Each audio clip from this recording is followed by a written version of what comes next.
할렐루야! 살 수 있는 길 주님의 교회 김학준 목사입니다. 오늘 함께 은혜 받으실 하나님 말씀 제목은 재앙이 변하여 복이 되게 하는 방법입니다. 본 말씀은 히브리서 11장 1절에서 6절까지의 말씀입니다. 믿음은 바라는 것들의 실상이요 보이지 않는 것들의 증거니 선진들이 이로써 증거를 얻었느니라. 믿음으로 모든 세계가 하나님의 말씀으로 지어진 줄을 우리가 아나니 보이는 것은 나타난 것으로 말미암아 된 것이 아니니라. 믿음으로 아벨은 가인보다 더 나은 제사를 하나님께 드림으로 의로운 자라 하시는 증거를 얻었으니 하나님이 그 예물에 대하여 증언하심이라. 그가 죽었으나 그 믿음으로써 지금도 말하느니라. 믿음으로 에녹은 죽음을 보지 않고 옮겨졌으니 하나님이 그를 옮기심으로 다시 보이지 아니하였느니라. 그는 옮겨지기 전에 하나님을 기쁘시게 하는 자라 하는 증거를 받았느니라. 믿음이 없이는 하나님을 기쁘시게 하지 못하나니 하나님께 나아가는 자는 반드시 그가 계신 것과 또한 그가 자기를 찾는 자들에게 상 주시는 이심을 믿어야 할지니라. 오늘 말씀의 결론부터 말씀드립니다. 재앙이 변하여 오히려 복이 되게 하는 방법은 믿음입니다. 하나님을 믿고 하나님의 말씀을 믿는 것입니다. 본문 말씀에 믿음이 없이는 하나님을 기쁘시게 하지 못하나니 하나님께 나아가는 자는 반드시 그가 계신 것과 또한 그가 자기를 찾는 자들에게 상 주시는 이심을 믿어야 할지니라 라고 말씀하고 계십니다. 우리가 다른 사람들에게 믿어라 하면서 쉽게 말하지만 진짜로 어떤 단계를 거쳐서 믿어야 잘 믿는 것인지를 알지 못합니다. 하나님을 어떻게 해야 잘 믿을 수 있을까요? 나와 나의 삶에 전능하신 하나님의 능력이 임하고 그 승길로 인해서 모든 것이 사자성어로 전화위복, 화가 변하여 복이 될 수 있도록 믿을 수 있는 방법을 이 시간에 함께 나눔으로 하나님의 은혜를 누리시기를 축원합니다. 첫째, 하나님께 맡기고 마음의 안심을 가지도록 하십시오. 우리가 아무리 주여 주여 믿습니다라고 입술로 부르짖으며 선포한다 할지라도 내 마음속에 불안과 초조, 절망과 공포가 가득하고 상황에 의해서 마음이 다른 것은 생각할 수도 없을 정도로 질려 있는 이상 기도를 드려도 그것은 믿음의 기도가 아닌 것입니다. 그러니까 믿음이라는 것은 하나님을 믿고 하나님께 맡기며 마음속에 안심하는 것이 믿음인 것입니다. 전적으로 하나님 말을 신뢰하는 것이죠. 그러므로 내 마음이 안심되지 않으면 그것은 믿음이 될 수가 없는 것입니다. 그러면 어떻게 하나님께 맡기고 안심할 수가 있을까요? 제일 먼저 내가 믿고 맡겨드릴 하나님이 어떤 분이신지를 분명하게 알아야만 합니다. 모르는 분을 어떻게 믿을 수가 있고 맡길 수가 있으며 안심할 수가 있겠습니까? 우리가 믿고 맡길 하나님은 온 우주를 창조하시고 하늘과 땅과 바다를 지으셨으며 그 가운데 있는 모든 것을 창조하시고 만드신 무엇이든지 행하시지 못할 것이 전혀 없으신 하나님이십니다. 하나님은 우리가 안고 일어나는 것을 모두 다 알고 계시며 멀리서도 우리의 생각을 통촉하시는 하나님, 우리의 머리털 하나까지도 다 헤아리시는 하나님이시기 때문에 하나님 앞에서는 그 누구도 그 어떤 것도 감출 수가 없는 것입니다. 이처럼 하나님은 전지하시고 원하시는 것은 무엇이든지 다 행하실 수 있는 전능하신 하나님이십니다. 우리가 믿어야 하는 하나님은 이처럼 완전하신 하나님, 완벽한 실력과 능력이 있으신 하나님이시기 때문에 우리가 무엇이든지 안심하고 맡겨드릴 수가 있는 것입니다. 이러한 하나님을 몇 마디 말과 설교만으로는 알 수가 없고 믿을 수가 없습니다. 안심할 수가 없습니다. 성경 말씀을 우리가 읽고 듣고 공부하면서 수없이 반복되는 하나님의 행하심을 통해 하나님의 성품을 알아야만 하는 것입니다. 하나님은 이런 마음을 가지셨고 하나님의 도우심을 받으려면 이렇게 믿고 이렇게 행해야 하는구나 하는 것을 성경 말씀을 통해서 날마다 반복해서 알아야만 하는 것입니다. 하나님은 이러한 하나님이시다라고 당연하게 인지할 수 있는 그 정도가 돼야 합니다. 그래야 하나님을 믿고 맡길 수가 있는 것입니다. 아무리 하나님이시라도 능력이 없고 해결해 주실 실력이 없으시면 아무리 믿고 맡겨봤자 아무 소용이 없는 것입니다. 그리고 전지전능하시고 무소부지하신 하나님이시라 할지라도 하나님께서 나와 아무런 관계가 없으시면 주님의 능력 또한 나와 아무런 상관이 없어지는 것입니다. 하나님께서 나를 알지 못하시고 내가 알지 못한다라면 무슨 소용이 있겠습니까? 되겠습니까? 이런 무지한 상태에서 교회를 몇십 년 다니고 몇 대를 교인으로 살아왔다 할지라도 아무런 기적과 축복의 역사가 일어나지 않기 때문에 아무 소용이 없습니다. 우리가 믿을 때 가장 중요한 전제 조건이 있습니다. 그것은 하나님께서 나를 사랑하고 계시다라는 그 사실을 분명하게 알아야만 내가 하나님을 믿을 수가 있는 것입니다. 사랑이 없이는 믿을 수가 없습니다. 하나님께서 나를 얼마나 사랑하시는지를 분명히 알아야만 합니다. 하나님께서는 나를 사랑하시는 것을 표현해 주시기 위해서 하나님께서 결단하시고 행하실 수 있는 최대의 대가를 지불하셨습니다. 그것은 우리가 하나님을 모르고 반역하며 아직 죄인으로 살고 있을 때 하나님의 사랑과 희생을 받을 수 있는 그 어떤 조건도 갖추지 못했을 때 하나님께서는 우리를 지극히 사랑하심으로 사랑하시는 독생자 예수 그리스도를 우리를 살리시기 위해 보내주셨습니다. 이처럼 사랑은 주는 것입니다. 그 양이 많고 적음의 차이는 있어도 주어야 사랑하는 것이지 아무것도 주지 않으면서 사랑하는 법은 없습니다. 받는 것 없고 듣는 것 없으면 상대는 사랑을 못 느낍니다. 왜냐고요? 물질 있는 곳에 마음이 있거든요. 주는 것을 받으면 상대가 대가 지불할 때 느끼는 상대의 마음을 통해 사랑을 느끼기 때문입니다. 사람은요 절대 마음이 없는 상대에게는 돈을 쓰지 않습니다. 하나님께서는 우리를 사랑하셔서 무엇을 주셨습니까? 하나님께 가장 귀한 외아들 독생자이신 예수 그리스도를 우리에게 주셨습니다. 예수님을 우리에게 주신 것은 하나님의 모든 것을 주신 것입니다. 하나님께서 온 천지 만물 중에 그 어떤 것을 주시는 것은 너무나 쉬우신 일입니다. 하지만 가장 사랑하시는 아들 예수님을 우리의 죄를 대신 감당하시도록 대속의 제물로 생명까지 내어주신다라는 결정은 결코 쉬운 결정이 아닙니다. 하나님 외에는 하실 수가 없는 결정이셨습니다. 그러므로 죽을 수밖에 없는 우리를 위해 아들을 보내주시고 대신 죽으시게 하심은 하나님께서 우리에게 표현하실 수 있는 최상의 사랑이요 최대의 선물인 은혜가 아닐 수가 없는 것입니다. 예수님께서는 나를 구원해 주시기 위해서 몸을 찢어 나에게 주시고 피를 쏟아 나에게 주신 것입니다. 하나님의 사랑과 뜻에 반역하며 지옥에 가야 마땅할 나의 죄와 죄악과 허물을 예수님께서 대신 짊어지시고 스스로 자원하셔서 내가 달려 죽어야 할 저주의 나무 십자가에 양손과 양발에 대못이 박히시고 창을 받아 심장이 터져 물과 피를 다 쏟으시면서 나의 죄와 불의, 추악과 저주, 절망과 죽음을 모두 다 청산해 주신 것입니다. 그러므로 이 세상에 이보다 더한 사랑은 찾을 수가 없는 것입니다. 이와 같이 하나님께서 우리를 사랑하신다라는 진리를 알게 될 때 우리는 하나님을 믿을 수가 있고 하나님께 모든 것을 맡기고 신뢰하며 살아갈 수가 있는 것입니다. 또한 우리 하나님은 참 좋으신 하나님이십니다. 우리는 개인적으로 하나님께서 좋으신 하나님이신 것을 전혀 모르고 못 느끼며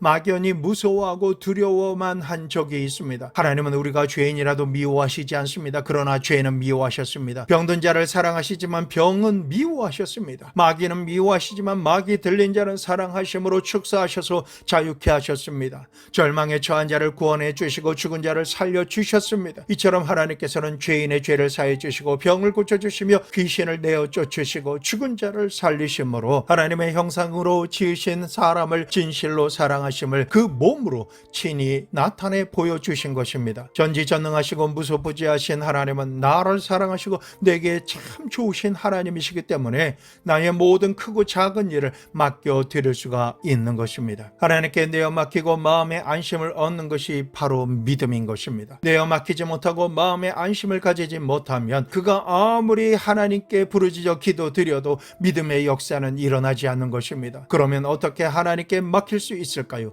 하나님께 맡기는 것은 기도로서 맡길 수가 있습니다. 기도하지 않고는 맡겨지지가 않아요. 일반적인 기도를 통해서 마음의 안식에 다가오면 그것은 벌써 응답받은 것입니다. 하나님이 책임져 주셨다라는 그 증거는 우리의 마음속에 안심이 있는 것 그것입니다. 내 문제를 가지고 와서 하나님께 엎드려 얼마 기도하지 않았는데 내 마음속에 안심이 가득 찼으면 이미 하나님께서 그 문제를 책임져 주셨기 때문에 더 이상 그 문제를 가지고 기도드릴 필요가 없습니다. 이제는 하나님께 응답하신 모든 것에 대해서 미리 감사할 것밖에 없는 것입니다. 아무리 그냥 기도해도 마음에 안심이 오지 않으면 특별한 기도를 드려야 하는 것입니다. 특별 기도라 하는 것은 새벽 기도와 철야 기도를 말씀드리는 것입니다. 하루나 한 시간에 시간을 내어서 장시간 동안 하나님께 부르짖어 기도하는 것입니다. 그렇게 기도드리는 동안 우리의 마음속에 완전한 안심이 들어올 때까지 주님께 부르짖어 기도 드려야 하는 것입니다. 이렇게 특별 기도를 통해서도 마음에 안심이 들어오지 않으면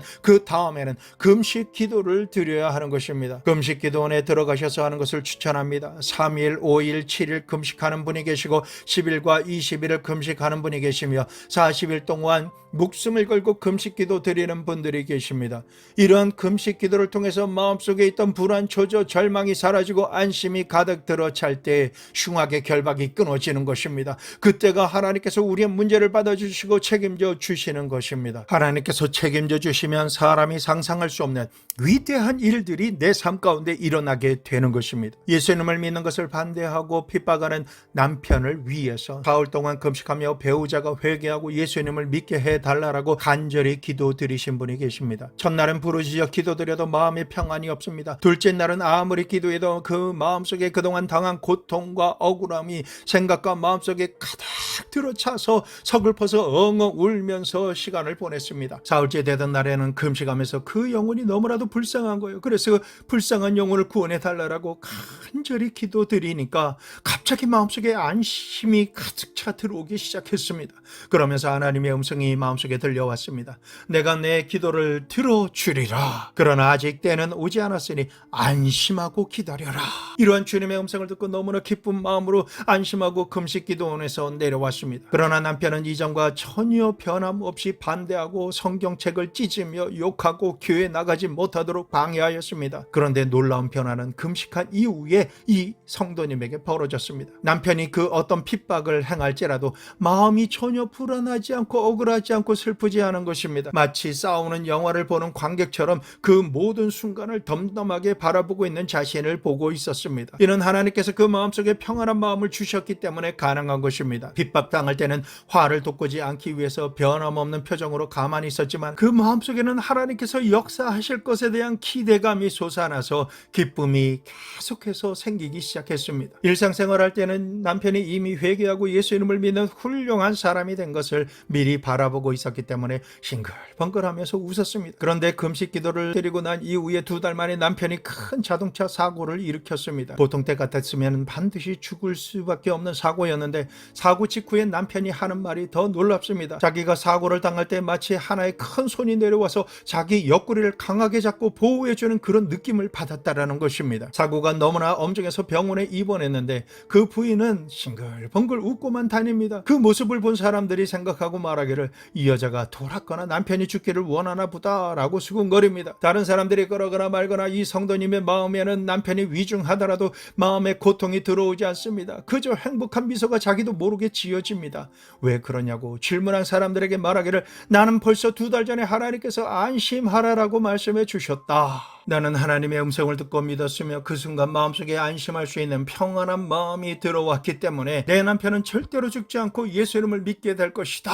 의학 박사가 뭐라고 말할지라도 내 남편은 반드시 살고 예수님을 믿고 구원받는다 라고 하는 이와 같은 믿음의 확신을 성도님이 가지고 있었습니다. 하나님께 내 기도 제목을 내어 맡겨드리고 마음에 안심이 들어오면 이것이 믿음인 것입니다. 교회에 아무리 오랫동안 왕래하여도 하나님께 자신의 문제를 맡겨드리지 못하고 마음속에 안심을 갖지 못하면 신앙생활을 시작하지도 못한 것입니다. 죄악을 맡기고 안심해야 합니다. 죽음조차도 맡겨드리고 마음속에 안심을 해야 되는 것입니다. 그러므로 신앙이란 믿고 안심하는 것입니다. 세상이 줄 수 없는 평안이 임하여 내 마음속에 안심이 들어오면 하나님께서 책임져 주시는 것입니다. 금식 기도를 통해서 이미 응답받으신 성도님의 남편은 그 사고 이후에 의사가 놀랄 만큼 치료가 급속하게 이루어져서 병도 낫고 회개하며 예수님을 믿고 간증하는 열렬한 신앙을 소유하게 되었습니다. 마태복음 8장 13절 말씀, 예수께서 백부장에게 이르시되 가라 내 믿는 대로 될지어다 하시니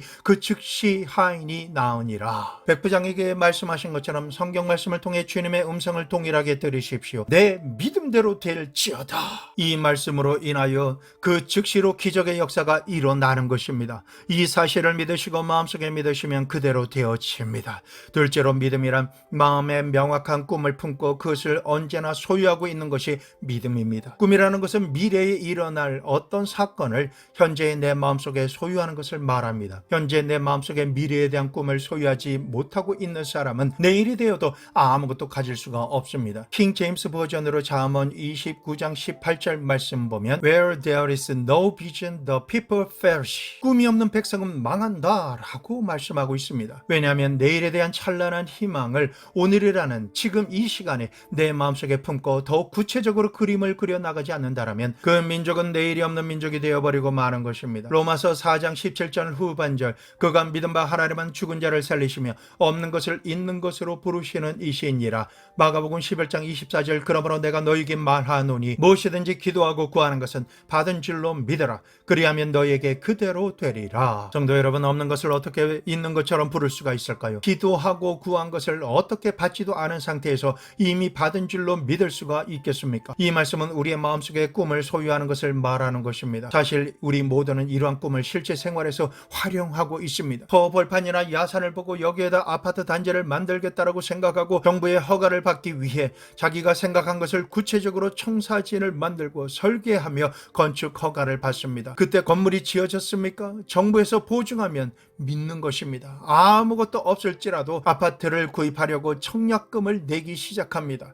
그런 분들 중에서 의심하는 사람이 있습니까? 오히려 다른 사람들보다 앞서서 선택한 사람은 자신이 돈을 벌었다라고 기뻐합니다. 이 눈에는 아무 증거 안 보이고 귀에는 아무 소리 안 들리며 손에는 잡히는 것이 없을지라도 미래에 일어날 사건이 이미 이루어진 모습으로 마음속에 청사진을 그려보는 것입니다. 마음속의 꿈과 환상으로 내가 구한 것을 소유해 보는 것입니다. 마음속에 이러한 꿈을 가지고 있으면 이것을 통해서 성령 하나님께서 내 믿음대로 될지어다 라는 확신에 찬 축복의 말씀을 우리에게 주시고 그 말씀은 우리의 현실에서 기적이 되어지는 것입니다. 이러한 꿈과 환상은 성령님께서 사용하시는 도구이며 성령의 언어입니다. 그러므로 우리가 꿈과 환상을 가지고 있으면 하나님의 능력이 우리를 통해서 나타나는 것입니다. 로마서 4장 18절에서 20절 아브라함이 바랄 수 없는 중에 바라고 믿었으니 이는 내 후손이 이 같으리라 하신 말씀대로 많은 민족의 조상이 되게 하려 하심이라.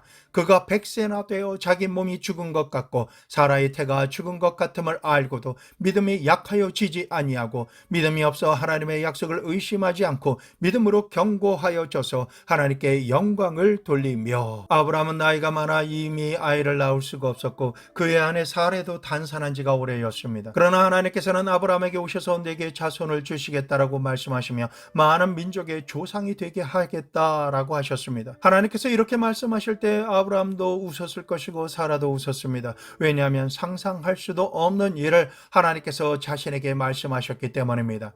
이미 나이가 100세가 다 되어가는 사람이 어떻게 아기를 낳겠습니까? 그런데 어느 날 저녁 깊은 잠에 들었을 때 하나님께서 오셔서 아브라함을 천막 밖으로 불러내셨습니다. 창세기 15장 4절에서 5절 말씀. 그를 이끌고 밖으로 나가 이르시되 하늘을 우러러 무뼈를 셀 수 있나 보라.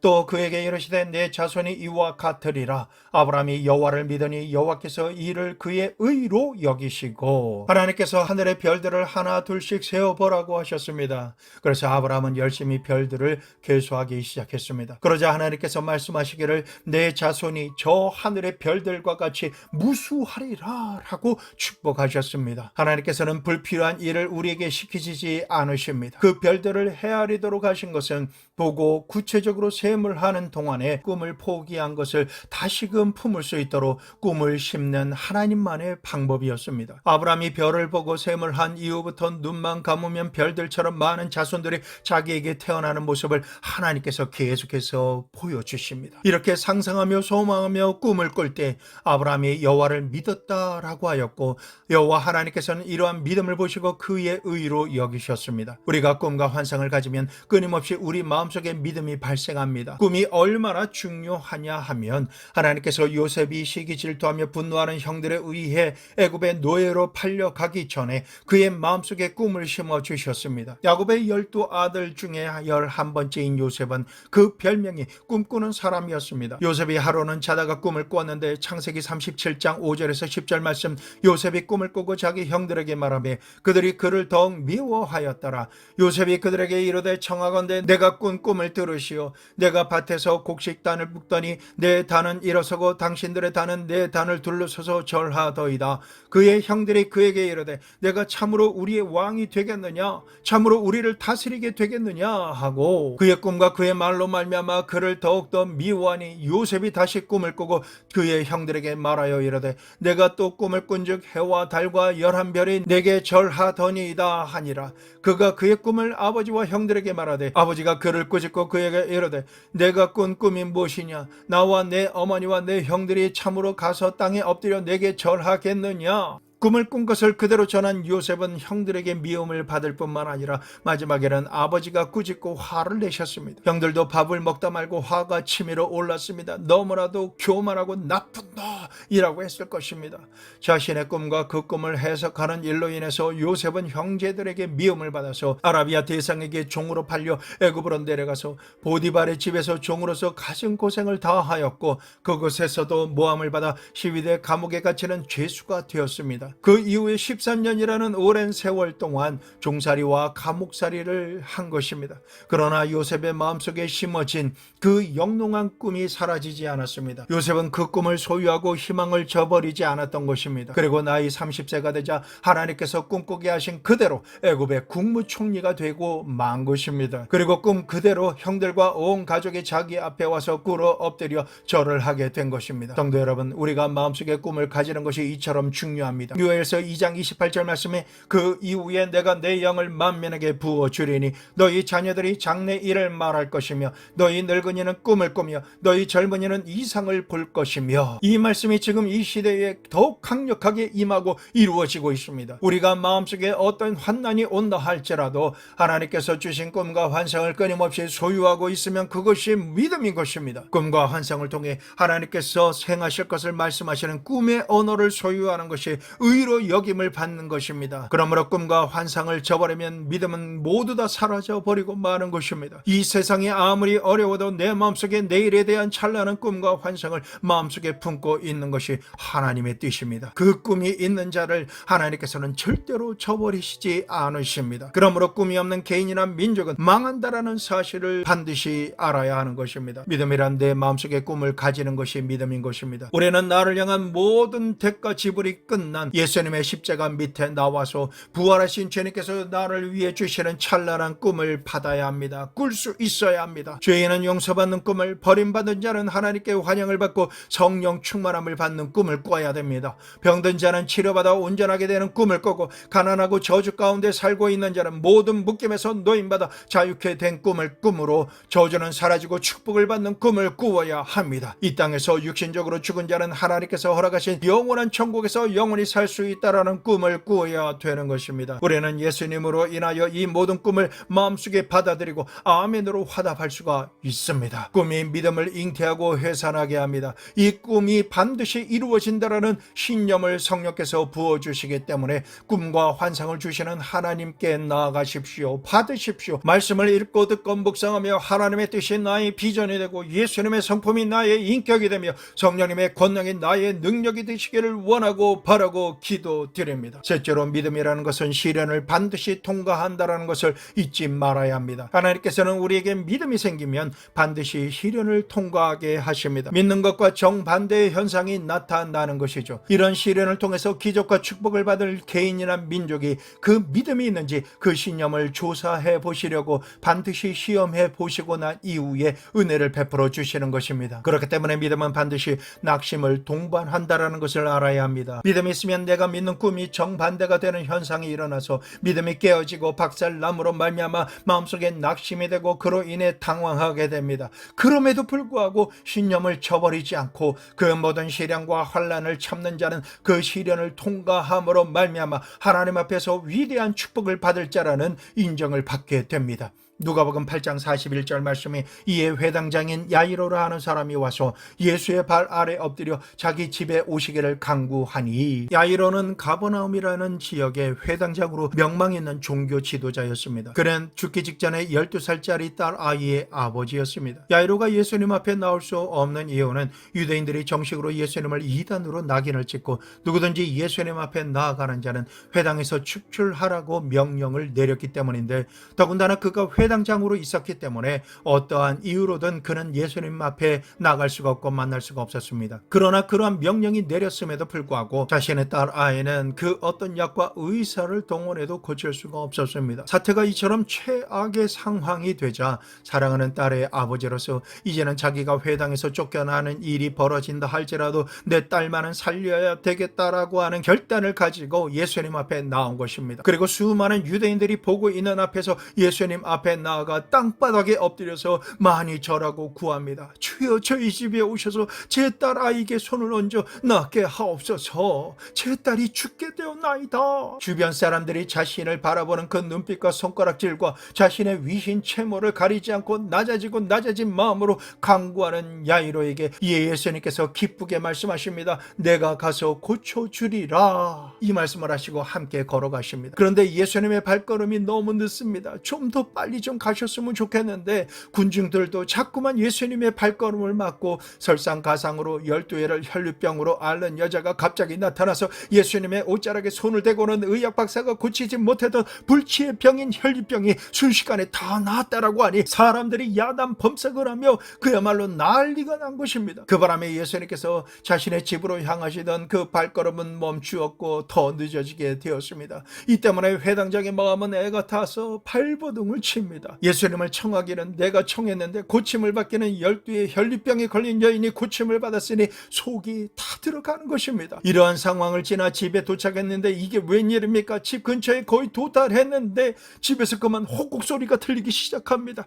얼마이지 않아서 자기 집에 종이 나오면서 먼지를 하늘로 날리고 옷을 찢으며 통곡을 하면서 말합니다. 마가복음 5장 35절 회당장에게 이르되 당신의 딸이 죽었나이다. 어찌하여 선생을 더 괴롭게 하나이까? 이 말에 그만 야이로의 마음속에 있던 꿈은 산산조각이 나버리고 말았습니다. 이제 내 소중한 딸이 죽었으니 예수님께서 집에 신방하신들 무슨 소용이 있을까? 이처럼 마음속에 낙심이 되고 하늘과 땅이 아득해지며 다리에 힘이 쭉 빠져서 땅에 털썩 주저앉을 수밖에 없었습니다. 예수님을 향한 야이로의 믿음은 회복이 불가능한 극심한 시련에 부딪히게 되고 만 것입니다. 하나님이신 예수님과 함께 걸어왔는데 시련이 닥친 것입니다. 예수님께서 그 하는 말을 곁에서 들으시고 회당장에게 말씀하십니다. 마가복음 5장 36절 두려워하지 말고 믿기만 하라. 딸이 죽어서 모든 소망이 끝이 났는데 두려워하지 말고 믿기만 하라십니다. 이것이 바로 믿음의 시련인 것입니다. 이와 같은 감당하기 힘든 거센 시련에 부딪혀서 비틀거리면서도 주님의 말씀에 의해 낙심하지 않고 그 시련을 뚫고 예수님과 함께 방금 죽은 딸아이가 누워있는 방으로 우리는 들어가야 하는 것입니다. 예수님께서 마가복음 5장 41절 그 아이의 손을 잡고 이르시되 달리타 쿰 하시니 번역하면 곧 내가 내게 말하노니 소녀야 일어나라 하심이라. 주의 음성을 들은 죽은 딸이 그 침상에서 일어나 버리고 말았습니다. 오직 주님께 소망을 두시는 성도 여러분, 작은 것을 믿으셨으면 적은 시련을 통과하고 큰 일을 믿으셨으면 큰 시련을 통과합니다. 반드시 시련의 어두운 밤을 통과할 때 그 시련에 꺾이지 않고 좌절하지 않는 사람에게 하나님께서는 사람으로서는 있을 수 없는 은혜와 사랑으로 기적을 베풀어 주시는 것입니다. 이 말씀을 통해 믿음은 반드시 시련을 동반한다라는 것을 아시고 시련을 당하는 시간을 직면할 때 두려워하지 말고 믿기만 하면 주님의 기적은 반드시 일어나는 것입니다. 이 믿음으로 시련의 때를 이겨내시기를 예수님의 이름으로 축원합니다. 넷째로 믿음이라는 것은 입으로 시인하는 것입니다. 부부관계나 자녀와의 관계에서 사랑을 입술의 말로 고백하지 않으면 사랑한다는 것을 믿을 수가 없습니다. 더 심한 것은 해서는 안 될 말만 한다면 더 큰 부작용이 일어나서 그 순간 그동안 모든 관계와 일이 모두 다 한순간에 틀어지고 파괴되어지고 말아버립니다. 그런 말이 언제 나오게 될까요? 하나님의 말씀은 생각과 마음에 하나도 없고 자기 입장에서 생각하는 모든 부정적인 생각이 들어와서 자리 잡을 때 자신이 의도하지 않아도 무심코 부정적인 말이 입술에서 흘러나오게 되는 것입니다. 나는 못한다, 나는 안된다, 나는 망한다, 나는 모든 것이 실패하고 말았다 라고 말하는 사람은 그 말로 인해서 그 마음속에 존재하던 믿음이 산산조각이 나버리고 마는 것입니다. 마음속에 긍정적인 믿음이 현실에서 그대로 되어지는 원리는 하나님의 창조의 원리에 있습니다. 요한복음 1장 1절에서 3절 말씀, 태초에 말씀이 계시니라. 이 말씀이 하나님과 함께 계셨으니 이 말씀은 곧 하나님이시니라. 그가 태초에 하나님과 함께 계셨고 만물이 그로 말미암아 지은 바 되었으니 지은 것이 하나도 그가 없이는 된 것이 없느니라. 믿음이 기적이 되고 축복이 되는 원리는 하나님의 말씀과는 상관없는 내가 바라고 생각하며 소망을 가진 것을 말로 고백할 때는 하나님과 관계가 없기 때문에 기적이 일어나지 않습니다. 기적을 원하신다면 반드시 하나님의 말씀을 읽고 듣고 묵상하며 그 말씀이 내게 이루어지는 것을 상상하고 기도하며 입술로 말씀을 시인하고 선포할 때 기적과 축복이 임하고 어떤 위기 가운데서도 구원에 이르게 되는 것입니다. 로마서 10장 10절, 사람이 마음으로 믿어 의에 이르고 입으로 시인하여 구원에 이르느니라. 예수님을 믿지 않던 불신자가 교회를 다닌다고 성도가 되는 것이 아닙니다. 예배를 드리며 예수님을 영접할 것을 초청받을 때 그 자리에서 일어서거나 앞으로 나가서 이렇게 고백해야만 하는 것입니다. 살아계시는 하나님 아버지, 저는 죄인입니다. 어디에서 와서 왜 살며 어디로 가는지 알지 못하고 방황하며 살았습니다. 하나님의 부르심을 받고 회개하며 돌아섰습니다. 예수님의 십자가 보혈로 저를 씻어 주시옵소서. 저를 위해 죽으시고 저를 위해 부활하신 예수님을 저의 구주로 모셔드립니다. 지금부터 영원토록 주님과 함께 살겠습니다. 하나님은 나의 아버지가 되셨습니다. 예수님은 나의 구주가 되셨습니다. 저는 하나님의 자녀가 되었습니다. 저를 구원해 주시니 감사드립니다. 예수님의 이름으로 기도드립니다. 아멘. 이처럼 입술로 시인하는 고백을 하게 될 때 하나님과 증인이 되는 성도들 앞에서 구원이라는 엄청난 은혜를 받게 되는 것입니다. 그러므로 입술로 시인한다는 것은 구원을 받는 것과 같이 굉장히 중요한 역사를 일으키는 것입니다. 그러므로 하나님의 말씀으로 인해 마음속에 은혜가 임하면 믿음이 들어온 것입니다. 이 믿음이 들어왔을 때 그냥 스쳐 지나가게 하지 마시고 이것을 언제나 입술로 시인하는 것을 멈추지 말고 계속해서 고백하고 고백해야 하는 것입니다. 이를 통해서 하나님의 말씀이 내 입술을 통해서 나가서 창조의 역사를 이루게 되는 것이며 믿음을 풀어놓게 되는 것입니다. 아무리 약한 믿음이라도 입술로 자꾸 시인하면 믿음이 점점 강해져 버리고 마는 것입니다. 주님께서는 내가 바라고 소원하는 것이 이루어질 것을 단순히 믿으라라고 하지 않습니다. 마가복음 11장 22절에서 23절, 예수께서 그들에게 대답하여 이르시되 하나님을 믿으라. 내가 진실로 너에게 이르노니 누구든지 이 산더러 들리어 바다에 던져지라 하며 그 말하는 것이 이루어질 줄을 믿고 마음에 의심하지 아니하면 그대로 되리라. 첫째, 하나님을 믿는 것이요, 둘째, 하나님을 믿었으면 가만히 있지 말고 하나님과 하나님의 말씀을 믿고 기적과 축복이 일어나야 하는 것을 향해서 입술로 선포하고 명령하는 말을 해야 하는 것입니다. 이 산더러 들려 바다에 던져지라 라고 선포하며 말하시라는 것입니다. 나에게 역사는 이 더러운 죄야 물러가라, 사탄아 물러가라, 이 병이 나을지어다, 이 환경은 평안하게 될지어다 라고 입술로 시인하라는 것입니다. 나는 하나님께 용서받았습니다. 성령께서 나와 함께 계십니다. 나는 치료 받았습니다. 나는 응답 받았습니다. 나는 축복 받았습니다. 나는 모든 저주로부터 자유케 되었습니다. 내 생각과 마음은 천국으로 가득합니다 라고 시인하라시는 말씀인 것입니다. 우리의 입술로 창조적이고 생산적이며 긍정적이고 적극적인 시인을 하게 될 때 죽은 자와 방불한 자라 할지라도 죽은 자 가운데서 다시 살리신 성령 하나님의 부활의 능력이 내게 임하여 개인과 가정과 사회와 국가가 변화되고 마는 것입니다. 그러므로 오늘 이 시간부터 우리는 우리의 믿음을 활용하며 사용할 줄 알아야 되겠습니다. 이 세상에서 가장 위대한 힘이 바로 믿음의 힘입니다. 이 믿음의 힘을 적용할 줄 모르면 우리는 언제나 이 세상을 살아가면서 낭패와 실망 가운데 허덕이게 되는 것입니다. 성도 여러분, 나는 모든 것을 하나님께 맡기고 안심하는 것이 믿음이라는 것을 아셨습니다. 찬란하게 빛나는 꿈과 환상으로 미래를 바라보는 마음을 소유하는 것이 믿음이라는 것을 또한 알게 되었습니다. 순간 다가오는 시련을 이기는 것이 믿음이요, 입술로 고백하는 것이 믿음이라는 것을 알게 되셨습니다. 이 모든 믿음의 역사로 말미암아 하나님께 구한 모든 것을 받아 누리시는 축복의 주인공이 되시기를 예수 그리스도의 이름으로 축원합니다.